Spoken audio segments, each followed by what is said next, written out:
Et la parole est en premier lieu au maire de Paris-Centre, Monsieur Ariel Vell. Merci beaucoup, Monsieur le maire, chers collègues. Alors, avec ce vœu, on a le sentiment de percuter un petit peu l'actualité de l'Assemblée nationale qui, vous le savez, a adopté à la quasi-unanimité vendredi dernier une proposition de loi contre la maltraitance animale, notamment les conditions d'achat et de vente des animaux domestiques. Nous y sommes. Mais le marché aux oiseaux est loin d'être un sujet d'actualité. Et son devenir ne peut pas être soumis à des postures politiciennes ou à des pétitions de principe. En réalité, depuis des années maintenant, les nombreux récits des parties prenantes, jusqu'aux commerçants eux-mêmes, à vrai dire, convergent pour dire qu'il subit de graves dysfonctionnements. C'est donc un sujet ancien qui a connu une accélération récente à l'occasion du lancement du projet, vous le savez, tant attendu et que nous voulons d'envergure, de rénovation patrimoniale des Halles, mais également de redynamisation d'un marché qui est vieillissant. Ça fait donc des années que ce sujet persiste, malgré des signalements à répétition. Et cela fait plusieurs mois que nous nous penchons à nouveau sur la situation du marché avec mes adjoints, Dorine Bregman, chargée du commerce, et Jacques Bouteau, chargé de la condition animale, que je remercie pour leur travail.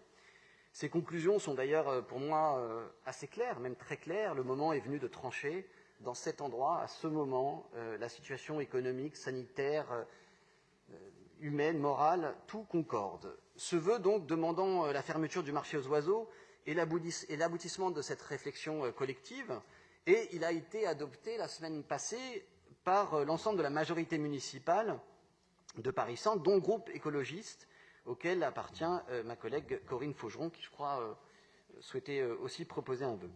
Ces derniers mois, nous avons suivi une méthode classique, c'est la nôtre, de rencontre de l'ensemble des acteurs concernés, ceux d'abord qui travaillent avec les différents... d'abord en travaillant avec les différents services de la ville qui sont compétents, la direction de la prévention, de la sécurité et de la protection à propos de leur contrôle, la direction de l'attractivité et de l'emploi à propos de la gestion du marché, le service dédié aux animaux en ville de la direction des espaces verts et de l'environnement.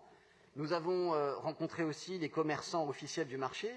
Je rappelle que sur les 12 restants, 10 seulement vendent encore des oiseaux, voire des petits animaux ou d'autres produits.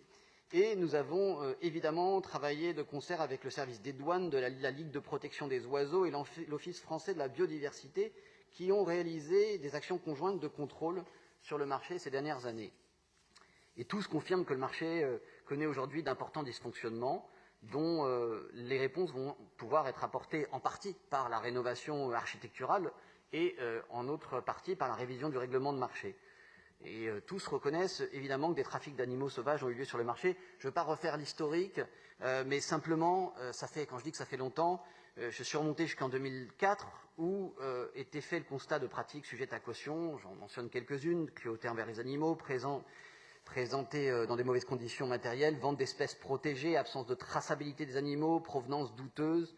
Voilà. Le développement des ventes à la sauvette et de divers trafics était déjà souligné, et la difficulté des services municipaux à lutter contre cette situation, la nécessité de faire appel donc aux forces de police. D'ailleurs, en décembre 2013, une enquête de ce qui est désormais l'Office français pour la biodiversité avait mené à l'interpellation de 7 vendeurs du marché aux oiseaux, condamnés en 2015 à des amendes de plusieurs milliers d'euros. En 2017, l'OFB, en collaboration avec la préfecture de police et la direction départementale de la protection des populations, il faisait 2 nouvelles opérations qui avaient permis d'interpeller 14 trafiquants et de saisir des oiseaux protégés. Voilà, ce qui avait conduit à un dépôt de plainte de la Ligue de protection des oiseaux. Et le dernier contrôle en date, en septembre 2020, a permis de constater des irrégularités chez les vendeurs à la sauvette, mais même parfois chez des vendeurs autorisés.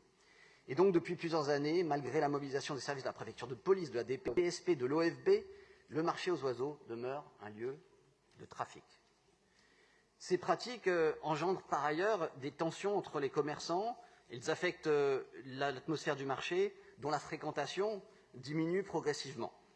Et il faut reconnaître qu'aujourd'hui, le marché a perdu son charme d'antan. Voilà pourquoi nous souhaitons que le projet de rénovation permette d'améliorer le confort des commerçants, de végétaliser l'espace public alentour, de revoir le règlement du marché et de mettre fin au trafic et plus largement à l'activité de vente d'oiseaux qui concerne si peu de commerçants. Bien entendu, nous accompagnerons les commerçants et les commerçants actuels en les consultant, en consultant les syndicats, et nous les accompagnerons dans la reconversion de leurs activités. Je vous remercie et je vous invite à voter ce vote. Merci, monsieur le maire.